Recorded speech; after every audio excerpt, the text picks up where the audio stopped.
Hi guys, my name is Wilfred and welcome to another episode of Path of Exile. Now this is recorded live because yay, I'm level 60 now and I would like to walk you through some of the passive tree decisions that I've made, and also I've got a pair of claws that I would like to use. I just traded this morning while I was like still 59, anticipating for this very moment.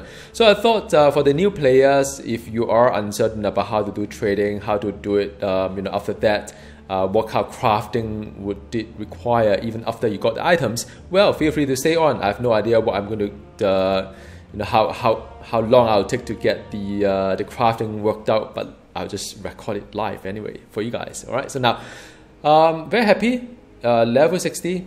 And I have, I think this build is coming alive pretty nicely. And in terms of my passive tree wise, just a quick update on where I am right now is that I've managed to explore this part of the trees over here.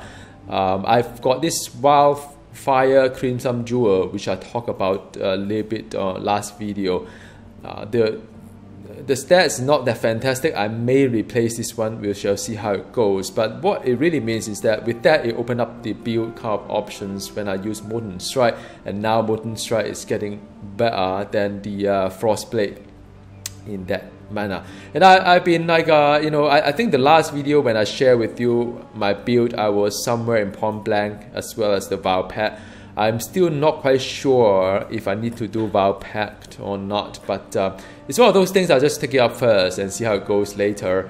And I managed to go all the way to here when I get this like a socket, and it's nice. And I've got this very nice Fury Bolt as well, which is the increased accuracy rating. Projectile damage, Frostblade is AoE, kind of like clearer. Molten Strike is single target, especially for boss when there is a larger hitbox. There are a whole bunch of projectile kind of damage up there. Then I picked up the Art of the Gladiator, increased attack speed, very nice for my build. And then the evasion rating, armor, maximum life, those are pretty nice stuff. A little bit on this like life regen, but I can't really do life regen. But more on the melee physical damage and so on and so forth.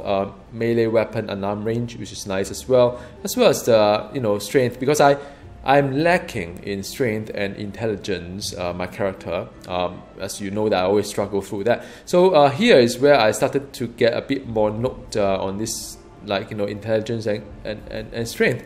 And ultimately, I'd like to reach over here when I could have another wildfire. That would be my immediate goal. Further up will be more on the the defensive stat, and also pick up a few strength here and there along the way.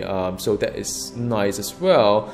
But there's still a lot of options I could go for. There's some frenzy charges I could pick up as well. Okay, this is nice. There are some frenzy charges I could pick up here as well as I think somewhere here. Wow, I know my stuff, man. And there, oh wow, I'm good. No, actually not. I'm eyeing on this for a long time. So I could actually, have another 3 extra frenzy charges, and later on, if once I get my ascendancy, I'll get another one. So it's +4 maximum frenzy charges, and my raid is all about frenzy. Okay, so now enough talking on the tree itself. So now I've got the items. Let me show you my loot as well. And you'll get to see in just a bit why I'm having all these things here lined up for you. So I am going to use the Wasp Nest. Is it relevant for my build or not? Well, it's kind of hard to say because I have quite a fair bit of elemental in stuff like I buff a fair bit of elemental, and my if you look at my Molten Strike, what it does is that it converts the physical damage into fire damage for my Molten Strike. As far as my Frostblade is concerned, then also converting the physical damage into cold damage. So I do have a fair bit of like a conversion here and there. So the higher the physical damage, of course, is sort of better as well. But I do understand there are other claws that does both a hybrid, meaning that the physical as well as the elemental. But the good thing about this pair of claws is that, first of all, it's rather cheap. I got it for 1 chaos each.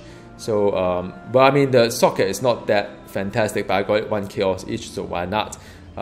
It's kind of quite a decent, I think it's quite a decent improvement to what I have now, which is, you know, it does carry me through to quite a fair bit, but after a while I do need some kind of upgrade to my gear. But it does have like increased attack speed, increased crit strike. Those are very nice stuff.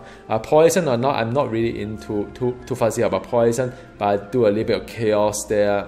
So that is overall, I mean, it's pretty decent for an upgrade to the next level. So I got it for you know, 1 chaos each. But the problem now is the intelligence. So my intelligence is quite a drop here, because I mean, quite a gap. What I mean is I need 14 intelligence. So there are a couple of options. Option number 1 is that I could gear through my amulet as well as rings, but my amulet is already 25 intelligence plus 20 intelligence. I highly doubt even if I could upgrade this to a level 60 lapis amulet, I would get an extra 14 intelligence from it, which I can't.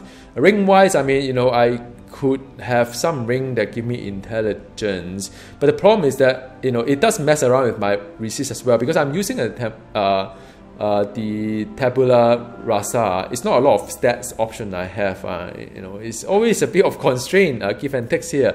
Trade-off. This game is a lot of trade-off. So I have to watch out for my resistance as well, because, you know, once I mess around with my rings, then my resistance may go haywire here and there. So it's something that I would like to avoid at this very moment for the time being. So option 1 is sort of out. I don't really have any other you know, option to do anything right now, because everything is tied back to the whole resist kind of like setup or live setup. So that's option 1.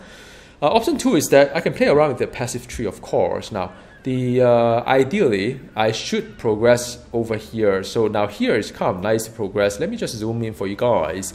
I've got up to Blood Drinker, which will give me more leech as well. Then I could increase maximum life. This is dexterity. It's not that relevant to me. But here is where I could get the... Hang on a second. Where is the one that I saw? I've got some... Yeah, here is the 20 intelligence. So I could actually go to cold-harder calculation, which is part of my plan anyway, because my plan is to go from here, come here, go up here. I think it's one of these guys here for increased crit. Yep, and after that go down to coordination through one of these guys here. Okay, so that is my plan. I plan to come this path here and go up here, and then go down here, and then go up here, go on the sideway here, and end in coordination. So that's my plan. Now I need 1, 2, 3, 4, 5, and 6 to reach my plus 20 intelligence, which will get me sorted with the Wasp Nest. I could shape away my point somewhere to progress here. So I got 1 point. I need 5 more to go. So 5 more, I could actually wipe this little island here. 1, 2, 3, 4. Then I wipe off 2 points here first. Then after that I got 5 points, and after that I could go on this path instead. So that's one option. Option number 2. The third option is to play around with jewels. So now I have a jewel here. I think somewhere there's a jewel somewhere. If I can find it. So I have man, sometimes I just when I need things, where are things? Okay, so this is a jewel.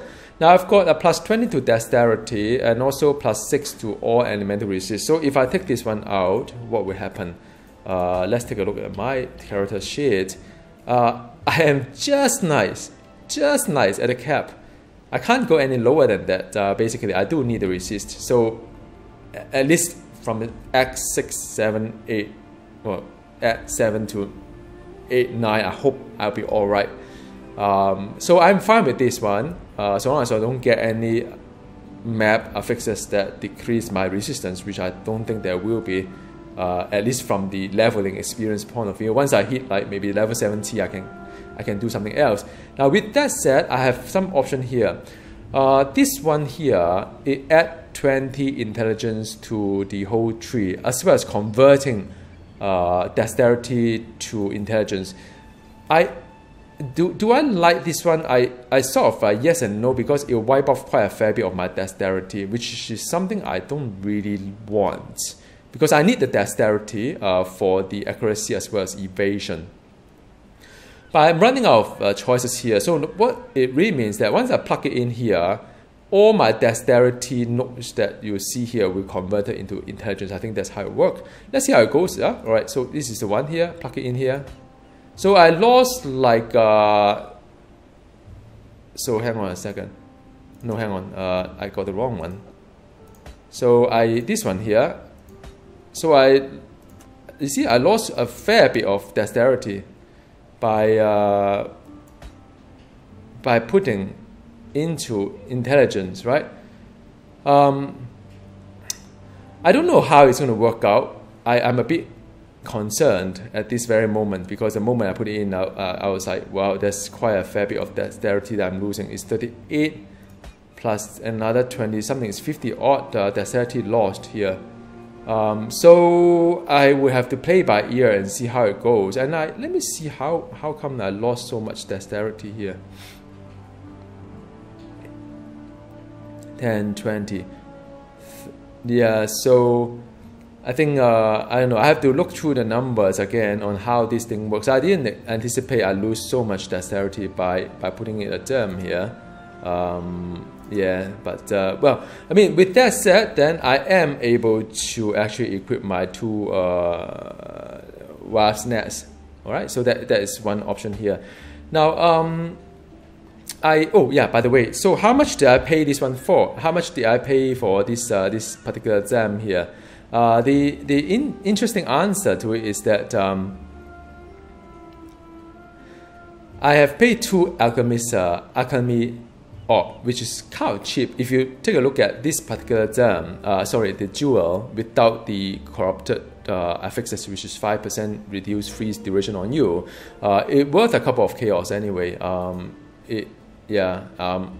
For this particular number, like 24, you could go for 23 or 22 or 21. That will be cheaper, of course. But you know, since you are doing it, may as well do it the most you can do. So, so that is the options I have right now, which I have got here. All right. So 2 alchemy orb, which I thought is rather reasonable for a unique jewel anyway. And I could always sell it back. Like, you know, if once I'm done with it, I'm pretty sure I can dump it back to market for 1 chaos, and I'll just recuperate back the cost itself. So now, with that said, I'm now having, like, I can equip this too. But before I do that, you know, since I'm looking at this as my so-called early end game, I'll be relying on this pair of claw for a lot of, like, you know, end game kind of like stuff here, early end game.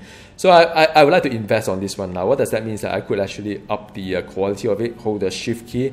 You can up it until 20. All right. So now a couple of reasons why I do 20. When you do 20, you would actually have better chance to get fused up into something, you know, like 3 link instead of, like, you know, you use lesser fuse, because I'm really not a lot of fusing there. So that's done. I like to have 3 socket here. So what I can do is that I can use the jewel-less orbs to the 3 here. All right, so now I have 3 here. Now I just need to link them up. So let me just link one of them up. Yep, done. One fusing done. Now linking them up is one thing, but I need something like a green, red to start with, because I need the blade as well as the faster attack as well as the fortified. If I have a 4th one, I'll do probably blood, what is it called, blood magic or whatever it is, that use health instead of the mana. But since I don't have health regen, I may not want to do that. So now it's a little bit of gambling. And also, do I want to link up? So okay, so this is fine. This is beautiful. I could actually do this one here. All right. So my ice golem and hero of ice is all here. So it's beautiful. It's fine. And the you know, whatever it is. So okay. So this is sorted. I'm happy. Now this one is the one that I could potentially you know, do something about it. You know what, I could link it as well. Why not I just try to link it, you know, since I do not need to, but let's see. So no link. Actually, no link is fine too. I don't need to link this too. So, okay, fine. I'll leave it no link. So that's good. Now, this one I need to change color. I need the green, green, red. So, wish me luck. Green, green, red. Huh? Sorry. Oh, it's already green, green, red. So, that's beautiful. Alright, green, green, red. So, that would be... Oh, sorry. The green, green, red. Oh, so this is beautiful. Nice. So now, let's see the DPS before and after. I know the tooltip is not at all like, you know, intuitive. Sometimes may not give you the right answer. But it's about 2082, 2184. So let's take it off. 2082, 2084, whatever it is. Whoa. 2 of a kind is an achievement. You see? There's quite a fair bit of like a improvement there, my friends. I'm actually very excited. My heart is beating so hard.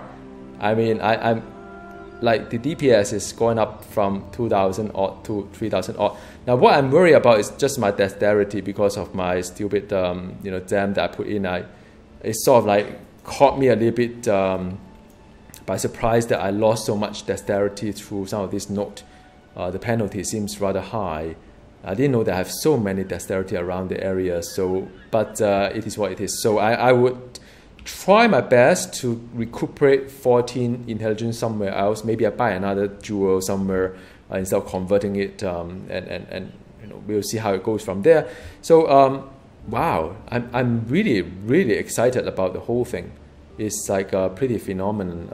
I just can't wait to see what is going to happen in the in, you know, with my DPS and I mean, you know, truth being told, the content seems a little bit harder as well. You know, as I go up the level, and well, we shall see how it go. And thank you so much for watching. I hope you enjoy this whole league as well. I have been having a lot of fun with Path of Exile, and it's always the same thing. You know, when I first started, it's a little bit reluctant because you know, the anxiety of not knowing whether the build can fly or not, the anxiety of not knowing what you know, whether really can I handle the kind of complexity or not, and then after that it's like, oh, things are coming alive really. And you know, once you hit level 60, the next target is probably level 75, something like that. I'm hoping to be able to at least finish the Act 10 on a high note, and then after that I can go into mapping, which is what I enjoyed most. And who knows, if I could reach 90 again, I'll be very happy. I mean, I'm not a very ambitious man. You guys know me. I'm pretty casual. I don't really have a lot of time gaming. But if I can reach there, I mean, first of all, I have many of you to thank for all the encouragement, all the items that you passed to me and let me test. And yeah, and well, I mean, this is just the beginning. Level 60 is just the beginning. It's really no big deal. And I hope to see you online soon. All right, see you. Bye.